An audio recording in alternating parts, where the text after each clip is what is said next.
अभी 5 बजने वाला है। तो आज सुबह का एक काम है मेकअप का, वही जा रही। वैसे तो कोई नहीं है, पता नहीं गाड़ी मिलेगा या नहीं मिलेगा। तो जा रही हूँ।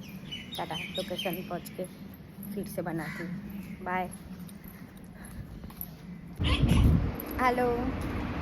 गाड़ी नहीं मिल रहा है, तो अभी तो हम खड़े हैं रास्ते पे। तो देखिए क्या होता है। फ़ोन किया है, इसलिए यहाँ जाना है।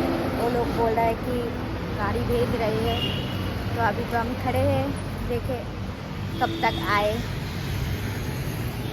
कब जाए, कब मेकअप करे, कोई पता नहीं।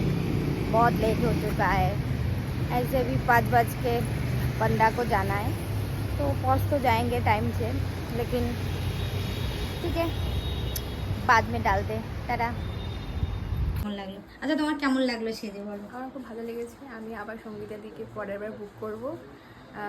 যেমনটা বলেছিলাম তেমনটাই সাজিয়ে দিয়েছে, যেমন হেয়ার চেয়েছিলাম তেমনই করে দিয়েছে। তো খুব ভালো লাগলো, ওভারঅল খুব ভালো লেগেছে। Thank you.